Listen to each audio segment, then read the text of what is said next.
এই ভিডিওতে আমরা সপ্তম শ্রেণীর তৃতীয় পর্যায়ক্রমিক মূল্যায়নের পরিবেশ ও বিজ্ঞানের 6 নম্বর স্কুলের প্রশ্ন উত্তরগুলো আলোচনা করব। তো প্রথমে আছে ফিজিক্যাল সায়েন্স। একের আয়তে বলেছে ফারেনহাইট স্কেলে জলের স্ফুটনাঙ্ক 212 ডিগ্রি ফারেনহাইট। 2 আলোকরশ্মি সমতল দর্পণে লম্বভাবে আপতিত হলে প্রতিফলন কোণের মান 0 ডিগ্রি হবে। 3 কোনো গতিশীল বস্তুর বেগ হ্রাসের হারকে মন্দন বলে। 4 এসআইতে বলের একক নিউটন। 5 পটাশিয়ামের চিহ্ন কে। 6 পরমাণুতে আধানবিহীন কণাটা হচ্ছে নিউট্রন। 7 খাদ্য লবণের সংকেত NaCl। 8 অ্যাসিডের স্বাদ হলো টক। 2 আছে শূন্যস্থান পূরণ করো। আয় বলেছে উচ্চ রক্তচাপ থাকলে লবণ কম খেতে হয়। 2 টমেটোতে ম্যালিক অ্যাসিড থাকে। 3 পরমাণুতে প্রোটন এবং ইলেকট্রন সংখ্যা সর্বদা সমান হয়। 4 ঘড়ির কাঁটার গতি হচ্ছে বৃত্তাকার গতির উদাহরণ। 5 আপাতন কোণের মান 60 ডিগ্রি হলে প্রতিফলন কোণের মান 60 ডিগ্রি হবে। 6 ডাক্তারি থার্মোমিটারে উষ্ণতা নির্দেশক তরল হিসাবে পারদ ব্যবহার করা হয়।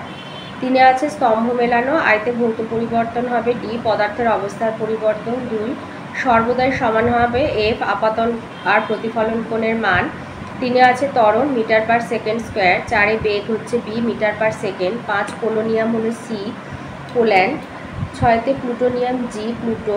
আর 7 ছোট মাছ হবে ক্যালসিয়াম। 4 আয়তে 4 দাগে আসি। 4 দাগেগুলো 1 নম্বরের উত্তর। 4 আয়তে দিয়েছি 0 ডিগ্রি সেলসিয়াস আর 0 ডিগ্রি ফারেনহাইটের মধ্যে কোন উষ্ণতাটি কম। 0 ডিগ্রি সেলসিয়াস আর 0 ডিগ্রি ফারেনহাইট উষ্ণতা দুটির মধ্যে এখানে দিয়েছে কোনটা বড়, তো কোনটা কম একই ব্যাপার। তো লিখবে আমরা জানি C-0/100 সমান F-32/180। তাহলে এখানে C সমান হচ্ছে আমাদের 0, তাই 0-0/100 সমান F-32/180। তো এটা হয়ে গেল 0, তাহলে F-32 সমান 180 গুণ মানে 0 আর কি। তাহলে F সমান 32, তাহলে 0 ডিগ্রি সেলসিয়াস সমান হচ্ছে 32 ডিগ্রি ফারেনহাইট। তাহলে কম হচ্ছে 0 ডিগ্রি সেলসিয়াস। তার মানে 0 degree Celsius is greater than 0 degree Fahrenheit.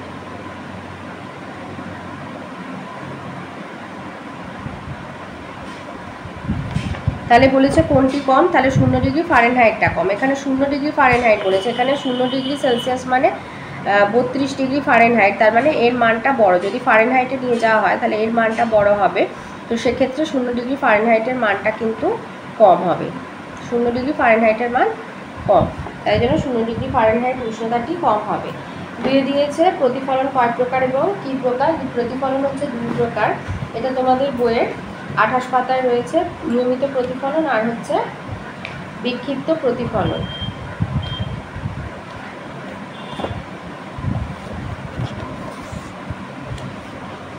এই যে প্রতিফলন হচ্ছে 2 প্রকার, নিয়মিত প্রতিফলন আর বিক্ষিপ্ত প্রতিফলন। 3 দিয়েছে অতিক্রান্ত দূরত্ব 0 হলে সরণ কত হবে, 0 হয়। 4 দিয়েছে পরমাণু ক্রমাঙ্ক কাকে বলা হয়, এটা তোমাদের বইয়ের 86 পাতায় আছে। কোনো পরমাণুর যে প্রোটন সংখ্যা, কোনো পরমাণুর প্রোটন সংখ্যাকে তার পরমাণু ক্রমাঙ্ক বা পারমাণবিক সংখ্যা বলা হয়। আচ্ছা, 5 আছে ক্যাটায়ন কাকে বলে। লিখবে যে ধনাত্মক আধানযুক্ত আয়নকেই ক্যাটায়ন বলা হয়ে থাকে। তাহলে ধনাত্মক আধানযুক্ত আয়নকে ক্যাটায়ন বলে। 6 দিয়েছে পরমাণু নিউক্লিয়াসে কি কি কণা থাকে। লিখবে পরমাণু নিউক্লিয়াসে প্রোটন এবং নিউট্রন কণা থাকে। যে পরমাণু নিউক্লিয়াসে প্রোটন আর নিউট্রনের মোট ভরই মোটামুটিভাবে কোনো পরমাণুর ভর। তাহলে নিউক্লিয়াসে থাকে প্রোটন এবং নিউট্রন কণা। 7 দিয়েছে সিলভার ক্লোরাইডের সংকেত AgCl2। 8 বলেছে তেঁতুলে কোন অ্যাসিড থাকে, টার্টারিক অ্যাসিড।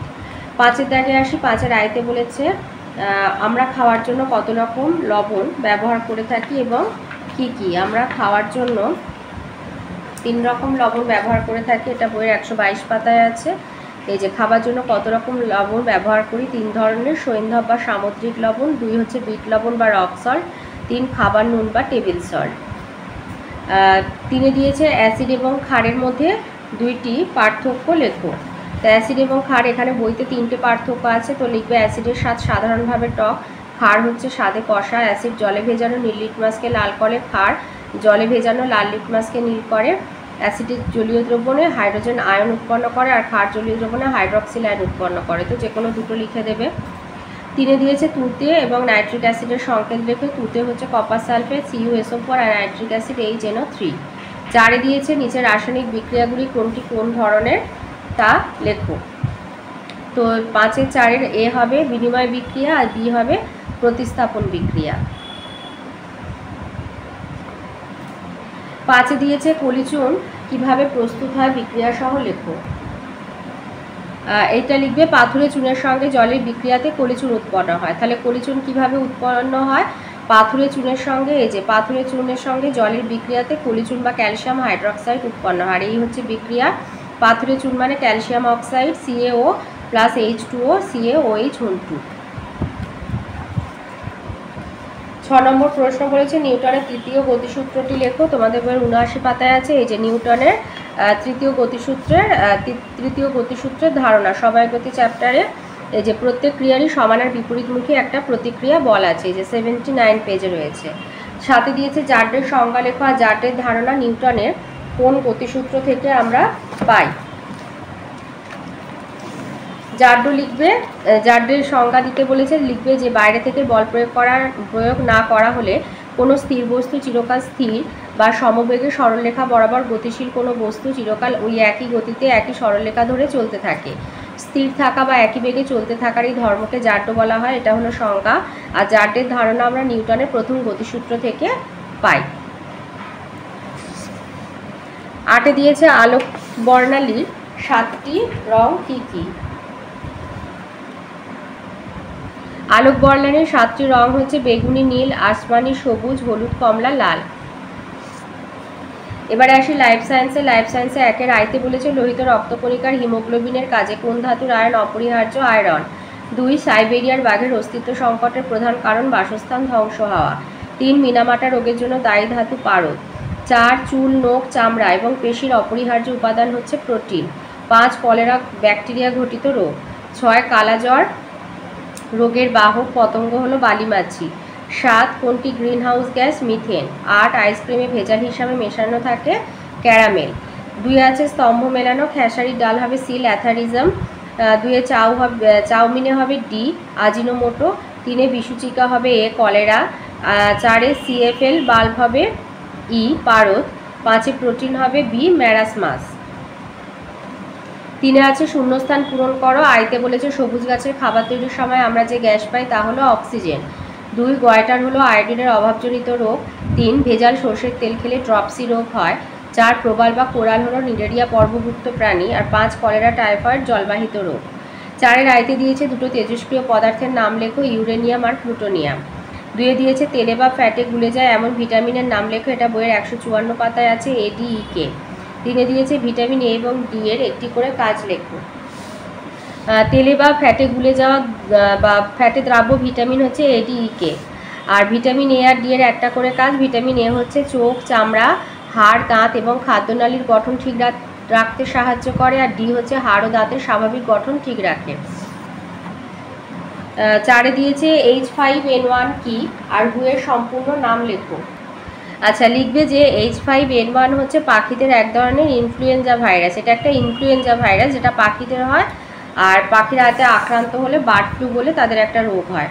আর বলেছে হুইয়ের সম্পূর্ণ নাম, এটা আছে বইয়ের 265 পাতাতে রয়েছে। তোমাদের বইয়ের 265 পাতায় এই বইটা হুইয়ের পুরো নাম লেখা আছে। এই যে ওয়ার্ল্ড হেলথ অর্গানাইজেশন, হেডকোয়ার্টার হলো সুইজারল্যান্ডের জেনেভায়, ওয়ার্ল্ড হেলথ অর্গানাইজেশন। 5-এ দিয়েছে কুইনাইন আর রেশারপিট কোন কোন উদ্ভিদ থেকে পাওয়া যায়। কুইনাইন হচ্ছে তোমার সিনকোনা গাছ থেকে পাওয়া যায়, রেশারপিট হচ্ছে সর্পগন্ধা গাছ থেকে পাওয়া যায়। 6-এ দিয়েছে যক্ষা রোগের দুটো লক্ষণ লেখো।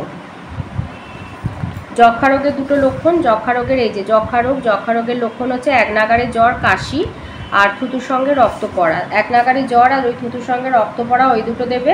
আর দিয়েছে 84 কলেরা রোগের দুটো লক্ষণ, সেটা বইয়ের 284 পাতায় আছে। এই যে রোগের নাম কলেরা। এই লক্ষণ বারে বারে পাতলা জলের মতো মলত্যাগ, মলের রং চাল ধোয়া জলের মতো হয়, হাত ও পায়ে সূচ ফোটানোর মতো অনুভূতি হয়।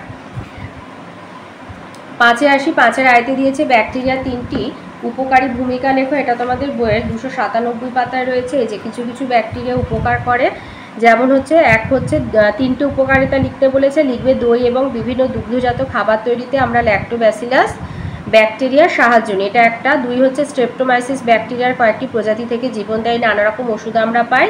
আর 3 হচ্ছে গবাদি পশুর পাকস্থলীতে কিছু ব্যাকটেরিয়া বাস করে যারা সেলুলোজ জাতীয় খাদ্য পরিপাক করতে সাহায্য করে। এটা লিখতে পারো, অথবা লিখতে পারো যে মানুষের শরীরের অন্ত্রে বাস করে কিছু ব্যাকটেরিয়া যারা ভিটামিন B12 তৈরি করতে সাহায্য করে। 2 বলেছে মানবদেহে আর্সেনিক এবং ফ্লুরাইড দূষণের ফলে কি কি রোগ হয়, আর তাদের 2টি করে লক্ষণ লেখো। এটা আছে তোমাদের বইয়ে 257 পাতাতে রয়েছে। ফ্লুরাইড আর্সেনিক রোগে হচ্ছে ব্ল্যাক ফুট ডিজিজ হয়। আর্সেনিক রোগের জন্য মানে আর্সেনিকে আক্রান্ত হলে যে রোগটা হয় সেটাকে বলছে ব্ল্যাক ফুট ডিজিজ। এই ব্ল্যাক ফুট ডিজিজের জন্য এই যে লক্ষণগুলো হচ্ছে হাতের ওপরের তালুতে খসখসে উঁচু উঁচু ছোপ, চামড়ার রং কালো হয়ে যায়, বুক ও পিঠেতে কালো ছোপ দেখা যায়, পায়ে নানা জায়গায় ক্ষত হয়। আর ফ্লুরাইড আক্রমণের ফলে হয় যেটা যাকে বলে ফ্লুরোসিস। ফ্লুরাইড আক্রমণের জন্য যে রোগটা হয় তার নাম হচ্ছে ফ্লুরোসিস। ফ্লুরোসিসের ফলে এই যে দাঁতে ছোপ ছোপ দাগ হয়, দাঁত ও হাড় প্রায় ভেঙে যায়, পিঠ ধনুকের মতো বেঁকে যায়, চলার সময় হাঁটু দুটি ঠোক্কর খায়।